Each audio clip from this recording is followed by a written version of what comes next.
Acesse o conteúdo da 10ª edição da Expert XP. Palestrantes internacionais compartilham suas visões sobre o novo futuro. Veja a cobertura do evento nos sites da Época Negócios e Valor Econômico e assista ao conteúdo em expertxp.com.br.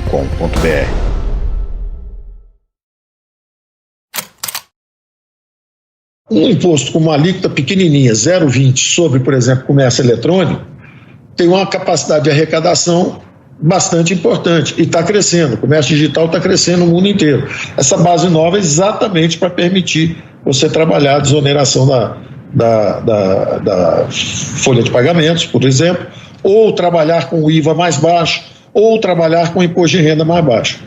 Na hora que você cria uma nova base, você permite que os outros impostos desçam um pouco, todos eles.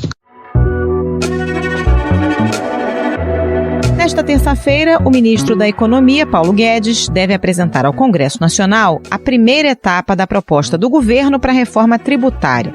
A promessa é antiga, vem desde a posse do presidente Jair Bolsonaro, mas só agora o Planalto vai enviar um texto próprio aos parlamentares. Nesse áudio que a gente acabou de ouvir, o ministro Paulo Guedes disse numa entrevista à Globo News que pretende criar um imposto sobre transações eletrônicas que seria compensado com a desoneração da folha de pagamentos, mas esse item não entra na primeira fase da proposta. Por enquanto, está prevista apenas a unificação de 2 impostos federais, o PIS e a COFINS. Mas o assessor especial do Ministério da Economia, Guilherme Afife Domingos, lembra que haverá outras etapas nessa reforma. A segunda etapa, aí esta está mais voltada ao desafio social que nós temos. E esse desafio social é imenso, porque pós-pandemia o nível de pobreza no Brasil baixou demais. E nós vamos ter que ter programas de ajuda. E esses programas de ajuda passam por uma política de geração de emprego. E o principal problema nosso hoje é não taxar mão de obra. 2 propostas de reforma tributária já tramitam no Congresso, uma na Câmara e outra no Senado.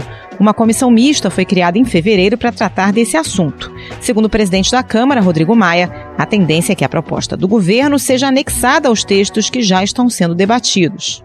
A proposta do governo trata da mesma coisa que trata a PEC 45, que trata a PEC 110, quer dizer, no seu corpo principal, que é a unificação dos impostos. Ele trata só dos federais. A proposta da Câmara e do Senado trata também de estados e municípios, ICMS e ISS. Então não tem divergência nenhuma nessa proposta. Mas o tema não é simples e, além de Planalto e Congresso, envolve também estados e municípios, no momento em que o país enfrenta aumento de gastos e redução de arrecadação. Afinal, o que muda com a reforma proposta pelo governo? Quais devem ser as próximas etapas? O que já estava sendo discutido no Congresso? E como deve ser a articulação política em torno desse projeto? Esses são os temas do Ao Ponto desta terça-feira. Eu sou Carolina Moran, hoje sem o Roberto Maltic, e neste episódio converso com o repórter de economia Manuel Ventura. Fique com a gente.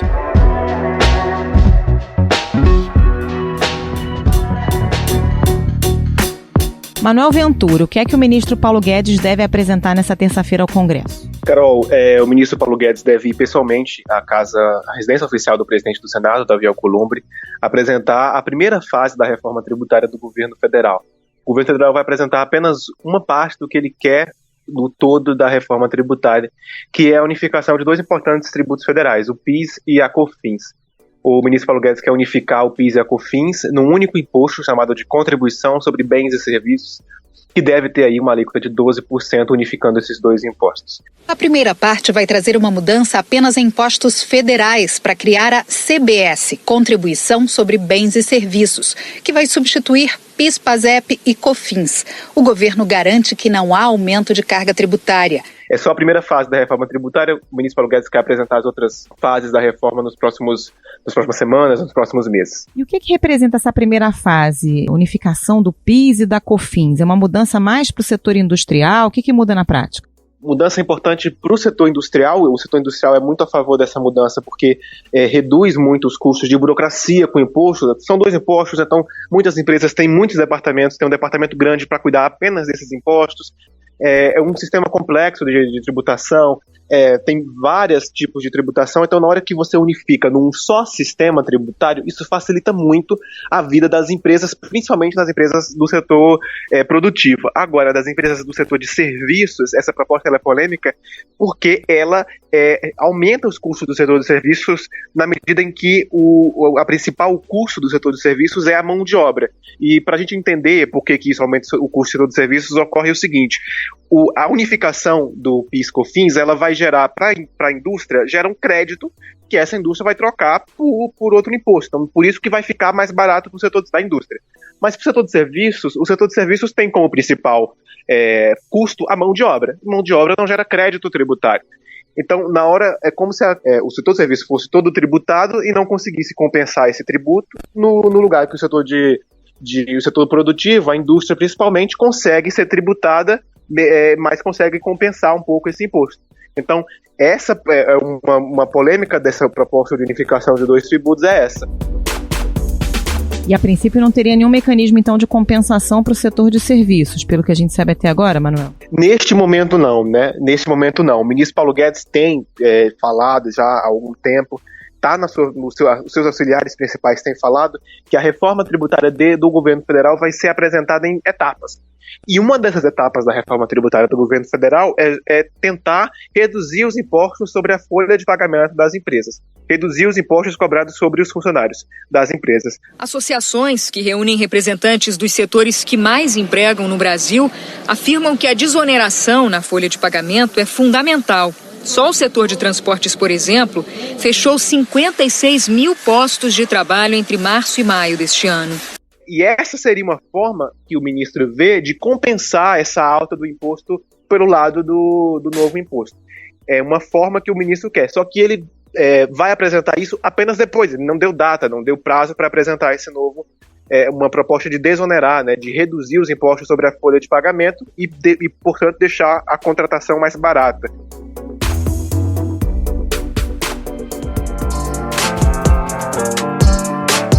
Agora, Manuel, numa segunda etapa, o que o ministro está pensando é um imposto sobre bebidas, cigarros, produtos com adição de açúcar. Por um lado, você reduz o consumo. Então, se o cigarro faz muito mal à saúde, você bota o imposto. E por outro lado, mas eu vou fumar de qualquer jeito. Tá bom, então pelo menos paga o imposto aqui, porque nós vamos ter que cuidar da sua saúde lá na frente. Como é que isso funcionaria? Uma das etapas da reforma tributária do ministro, que o ministro quer, é ele criar um imposto, ele já chamou até de imposto sobre o pecado, né? Mas na prática é um imposto variável, um imposto um imposto regulatório, né? Uma palavra mais correta seria um imposto regulatório, e que o ministro consegue colocar uma carga tributária maior sobre produtos que, por algum motivo, podem fazer mal à saúde ou coisas do tipo. Então, por exemplo, o cigarro, o açúcares, enfim. É uma proposta que ainda está em gestação no Ministério da Economia, né? Paulo Guedes, desculpa aqui, ser meu ministro, te sigo 99%, mas aumento de imposto para cerveja, não. Terceira etapa seria imposto de renda? O imposto de renda, o governo hoje está tratando essa como uma das últimas etapas da reforma tributária, porque eles mudaram um pouco, a pandemia fez o governo mudar um pouco o seu calendário, colocar a mudança do imposto de renda ali mais para o fim e tentar puxar para o começo a mudança na folha de pagamento. Mas a mudança do imposto de renda, o governo quer discutir principalmente as deduções do imposto de renda da pessoa física. Do lado da pessoa física, reduzir as deduções de saúde e educação, por exemplo. O governo acha que essas deduções elas são o que chamamos os especialistas de regressiva. Quer dizer, elas beneficiam mais os mais ricos. Então, a ideia do governo é reduzir as deduções de saúde e educação, por exemplo, e outras deduções, para conseguir aumentar a faixa de isenção do imposto de renda e criar ainda uma nova faixa lá para cima, para quem ganha mais de R$35 mil por mês, para conseguir fazer essa equalização. Quer dizer, você aumentam as isenções para todo mundo, na base, aumenta a faixa de isenção, mas diminui, por outro lado, as deduções do imposto de renda. É uma mudança em relação ao que o presidente Jair Bolsonaro disse há um ano, né? Ele prometeu a correção da tabela de descontos do imposto de renda e disse que ia limitar a alíquota a 25%. Tem uma proposta lá da Câmara do Baleia Rossi, outra no Senado. E o que nós queremos fazer, conforme a explanação do Marcos Sintra no dia de ontem, na reunião de ministros, é mexer com os tributos federais, numa tabela de imposto de renda no máximo 25%, e dar uma adequada. E no caso das pessoas jurídicas, hein, como é que ficaria? Para as empresas, o governo quer reduzir o imposto de renda da pessoa jurídica. Hoje, o governo calcula que a base do imposto de renda é ali em torno de 34%, 35%. O governo quer reduzir isso para 23%, 22%, 24%, progressivamente, em 7, 8 anos, mas quer fazer isso criando, na verdade, o imposto sobre lucros e dividendos. Hoje, os lucros que uma empresa distribui não são taxados, né? O governo quer aumentar e criar, na verdade, o imposto sobre lucros e dividendos, mas reduzir o imposto sobre o imposto sobre a renda da empresa. É uma maneira de equalizar o governo arrecadar da mesma maneira, mas aliviar a empresa ao mesmo tempo que cobra sobre o lucro dela. O governo chegou a falar até num imposto negativo, né, para os informais ou para quem ganha menos. Isso ainda está em estudo, Manuel? Está em estudo, sim, Carol. O governo está uma grande reforma que vai incluir também a área social, né? Em algum momento o governo vai ter que fazer uma proposta para essas pessoas que hoje recebem auxílio emergencial, mas que vão deixar de receber o auxílio em algum momento. E o ministro Paulo Guedes diz que essas pessoas precisam de uma rampa para chegar para voltar à sua renda. E o que o governo está discutindo é como fazer esse programa para essas pessoas que hoje recebem auxílio emergencial. A ideia da criação de um novo programa social mais amplo, uma espécie de Bolsa Família turbinado, é sim anterior à pandemia do novo coronavírus. Vamos lembrar que em 2019 o IPEA lançou um estudo bastante extenso, propondo aí uma nova rede de proteção social no país que englobaria uma série de programas já existentes, mas que de alguma maneira são considerados ineficientes. Parte dessas pessoas vai ficar no Bolsa Família, o governo está discutindo o que vai fazer com o Bolsa Família, e outra parte não vai ter o Bolsa Família, vai voltar para a sua atividade formal ou informal. E a ideia do governo, que está ainda sendo discutida exatamente como vai ser, é devolver parte pagar uma parte para a pessoa, seja por meio de uma complementação do salário ou do que a pessoa recebe, enfim, o governo, ou ajudar na aposentadoria no futuro. O governo está discutindo ainda como fazer. Uma alternativa que o ministro citou recentemente foi colocar, por exemplo, que uma pessoa sempre vai ganhar R$1.000. E ela, se ela não ganhar R$1.000 no serviço que ela vai ter, no que ela vai fazer, o governo complementa parte daquilo. Ou uma outra alternativa é que essas pessoas do setor informal receberiam mensalmente um depósito, uma poupança para a pessoa ter direito no momento da sua aposentadoria. Enfim, o governo está decidindo ainda como vai fazer, mas a ideia do ministro é criar um mecanismo de saída para o auxílio emergencial de R$600, que a gente sabe não vai ficar eternamente, em algum momento vai acabar, e é isso que está sendo discutido.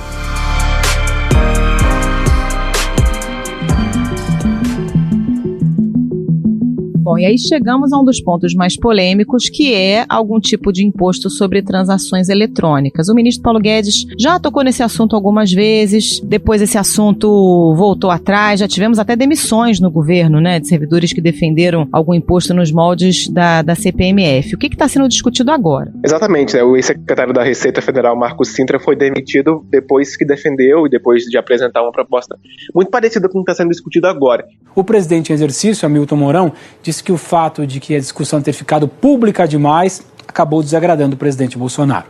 A questão do imposto de transação financeira, que o presidente Bolsonaro não tem nenhuma decisão a esse respeito e ele acha que a discussão se tornou pública demais antes de passar por ele.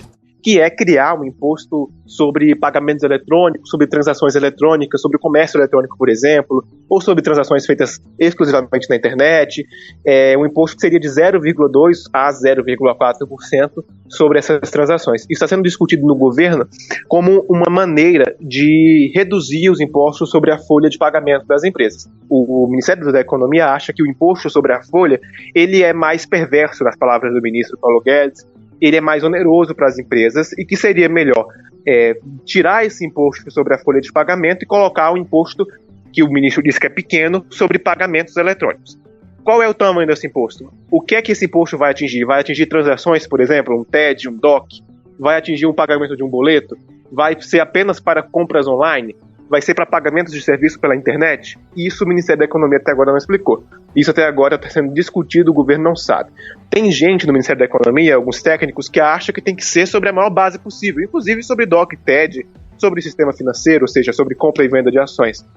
Mas isso ainda não está definido. Então seria uma espécie de contrapartida, um alívio para os empresários na folha de pagamento, o que poderia lá na frente gerar empregos no momento em que a gente tem um desemprego aumentando por causa da crise do coronavírus, né?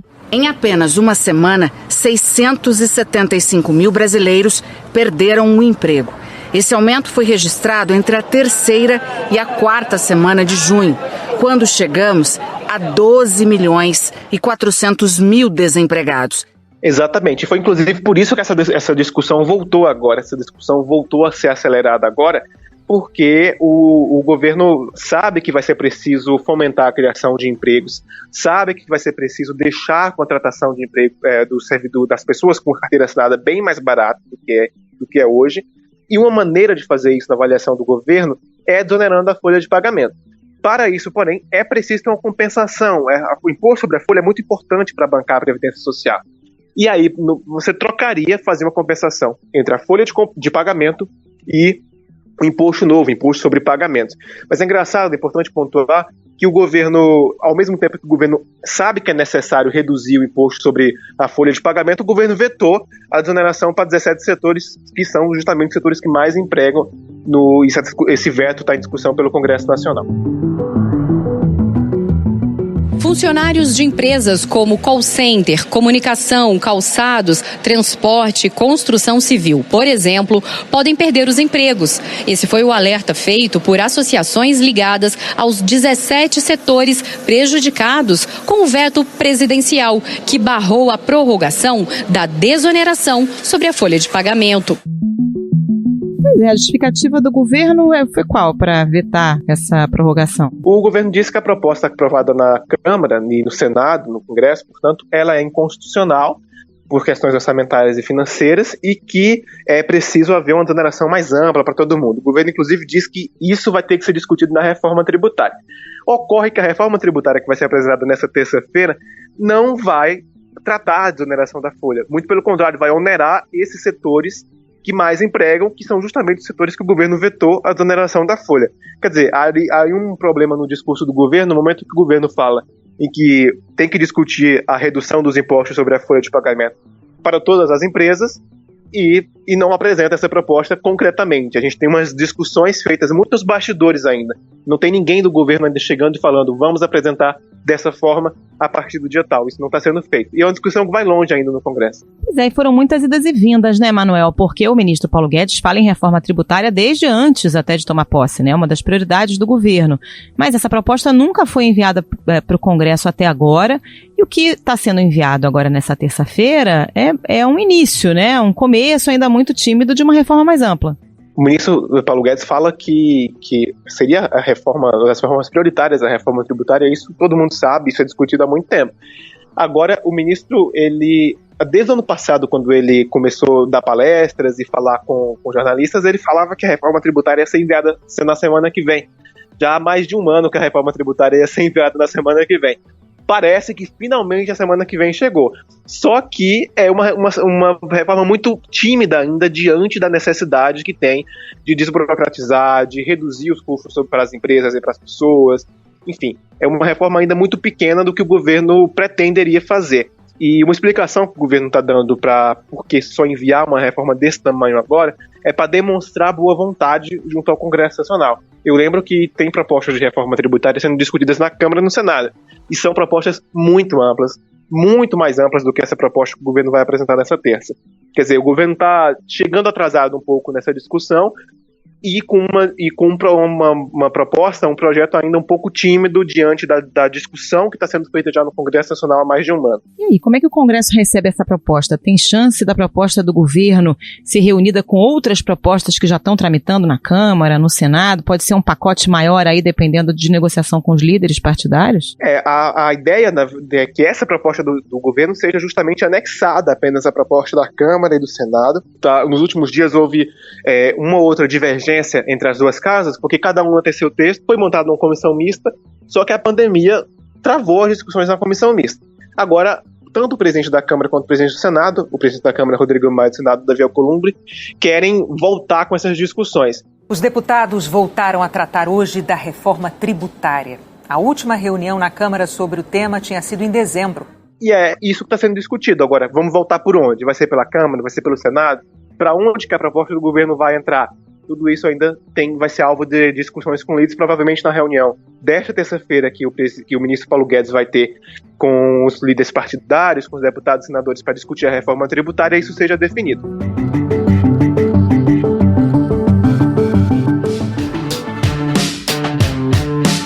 Podemos ter uma disputa por protagonismo, Manuel, porque a gente lembra que lá atrás o próprio presidente da Câmara, Rodrigo Maia, chegou a afirmar, olha, as reformas que o governo não está enviando, está demorando a enviar, sobretudo na área tributária, a gente vai tocar aqui na Câmara, o Legislativo vai ser protagonista nessa área. O governo deveria ter encaminhado todas essas reformas no início do ano passado. Eu não posso votar o que não existe. A administrativa e a tributária não chegaram no Congresso Nacional ainda, na Câmara dos Deputados. E agora, como é que fica? A disputa por protagonismo está ocorrendo desde o ano passado já. E foi por conta dessa disputa que foi criada uma comissão mista reunindo deputados e senadores. Voltou agora, quando o presidente da Câmara reativou a sua reforma tributária da Câmara sozinho, sem falar com o Senado. Chegou ao ponto do presidente do Senado dizer que não votaria uma reforma da Câmara. Parece que agora os ânimos estão um pouco mais calmos, deram uma acalmada. O presidente da Câmara almoçou ontem com o ministro da Economia, Paulo Guedes, em um sinal de reaproximação. Rodrigo Maia disse que o atual sistema tributário impede que a economia cresça e que conversou com o presidente do Senado, Davi Alcolumbre, para unir as propostas do Congresso e a do governo. E o governo finalmente, com essa proposta que o governo está apresentando, para tentar construir uma proposta de consenso, que é um grande problema da reforma tributária. Todo mundo sabe que ela é precisa, mas qual o consenso que vai chegar para aprová-la, ninguém sabe. Envolve não só o parlamento, como também governadores e prefeitos, né, Manuel? Exatamente. Os governadores estão dispostos, inclusive, a discutir qual é a proposta de reforma tributária, estão dispostos chegaram a apresentar uma proposta, mas precisa de uma compensação financeira, porque alguns estados vão ter perdas.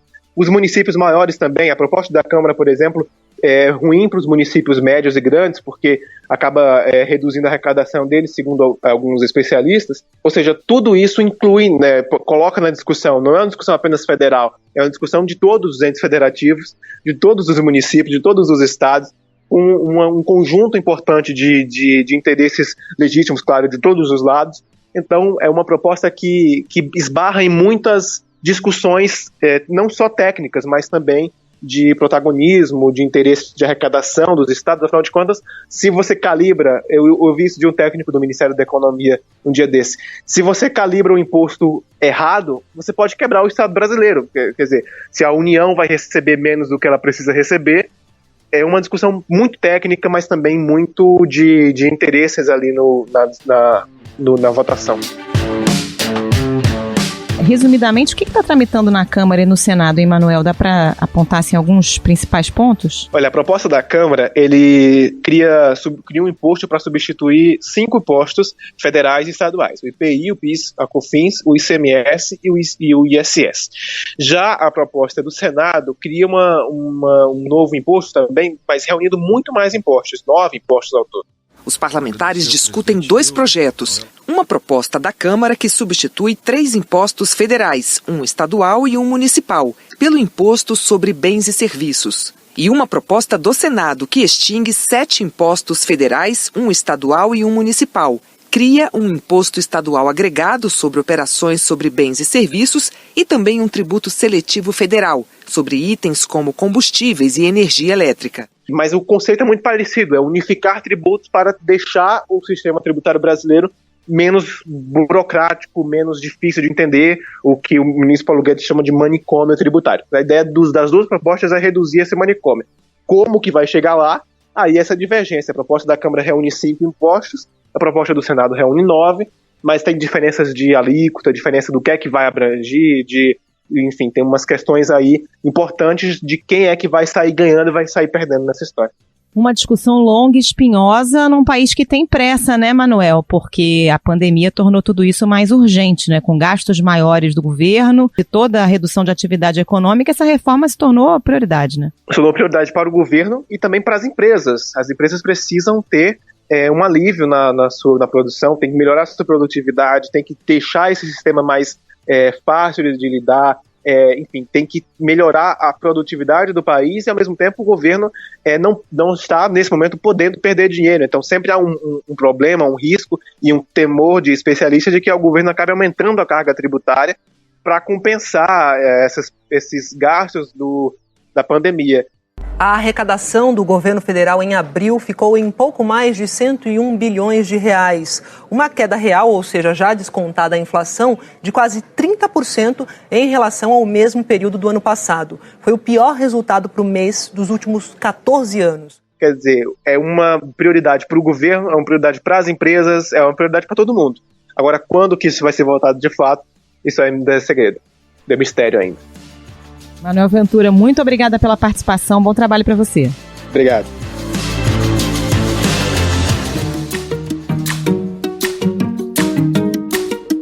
Esse foi o Ponto de hoje, o podcast diário da redação do Globo. Nessa conversa a gente conta com a participação de toda a equipe do jornal, as mesmas pessoas que levam até você informação e análise de qualidade todos os dias. Quer saber mais? Assine o Globo. Acesse assineoglobo.com.br e confira todas as notícias e reportagens especiais. Lembrando que o conteúdo de combate ao novo coronavírus está aberto, não é necessário ser assinante.